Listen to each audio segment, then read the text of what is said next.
Aku Rizky, tinggal di Kota Palu. Saya di sini bikin kertas ulang. Caranya direndam. Habis direndam 1 hari baru dicetak ulang. Tidak dikukus. Dikukus baru habis dikasih tahu warna. Habis itu terus cetak. Dijemur jadi kertas. Kertasnya dibuat apa? Bikin kotak, tas-tas. Oke. Gimana perasaannya selama belajar di sini? Senang. Kenapa senang? Banyak teman. Banyak teman, baru banyak. Disabilitas berprestasi, disabilitas bisa, disabilitas sejahtera, Indonesia maju, Indonesia maju, Indonesia maju.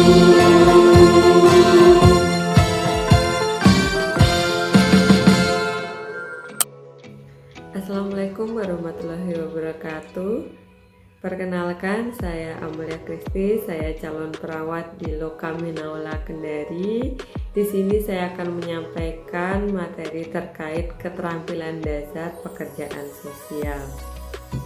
Tujuan dari pembelajaran ini adalah yang pertama terkait kompetensi dasar, peserta mampu memahami keterampilan dasar dalam pekerjaan sosial, meliputi keterampilan komunikasi, membangun relasi, wawancara, dan konseling, serta pengembangan jejaring kemitraan dalam penyelenggaraan kesejahteraan sosial. Pokok bahasan yang pertama, komunikasi dan relasi dalam pekerjaan sosial. Yang kedua, pengembangan jejaring kemitraan. Dan yang terakhir, keterampilan wawancara dan konseling.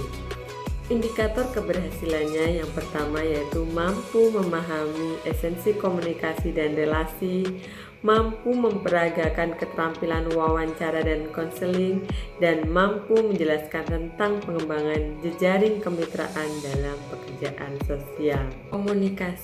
Komunikasi adalah hasil dari pikiran, bahasa, dan tindakan yang disampaikan oleh sumber berupa bunyi, isyarat, atau gambar kepada penerima.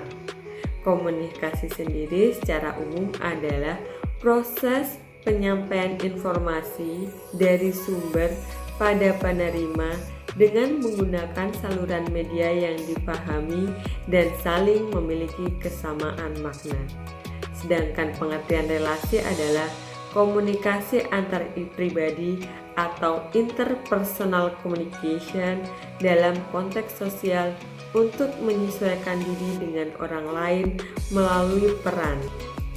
Proses komunikasi yang pertama melalui saluran media komunikasi, yang kedua pemaknaan dari pembukaan sandi, yang ketiga penerima, yang keempat umpan balik dan feedback, yang kelima pengirim atau sumber, dan yang keenam adalah penyajian.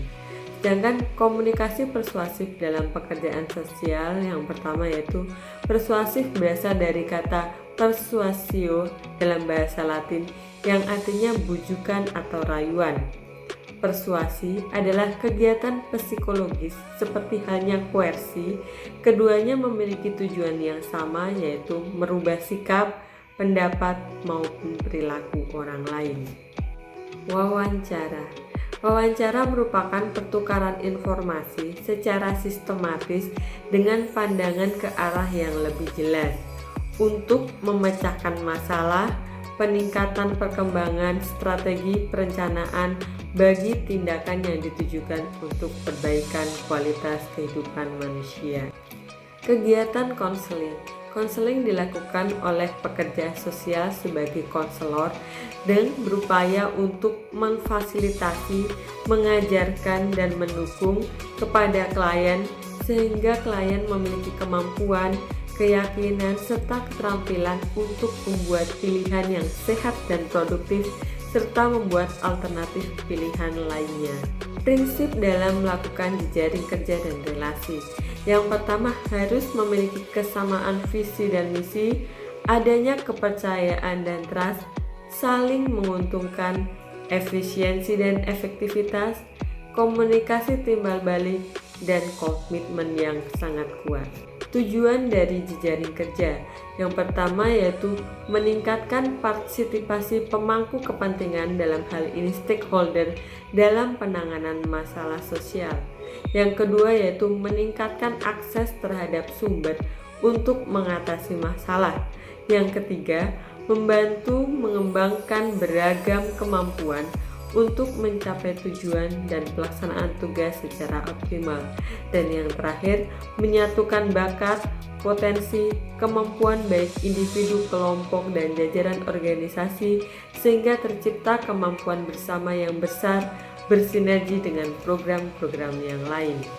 Peran yang bisa saya lakukan sebagai perawat dihubungkan dengan materi dan layanan di Balai Nipotowé Palu.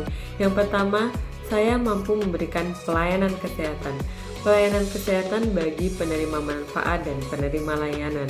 Yang kedua yaitu pelindungan keselamatan, memastikan dalam pelaksanaan pelayanan penerima manfaat dan penerima layanan mendapatkan pelindungan keselamatan. Yang ketiga yaitu pencegahan COVID-19, menjaga dan memastikan penerima manfaat dan penerima layanan memenuhi protokol kesehatan pencegahan COVID-19. Dan yang terakhir, konsultasi dan konseling, memberikan layanan konsultasi dan konseling terkait kesehatan dan diet. Berikut yang dapat saya sampaikan. Atas perhatiannya saya mengucapkan terima kasih. Wassalamualaikum warahmatullahi wabarakatuh.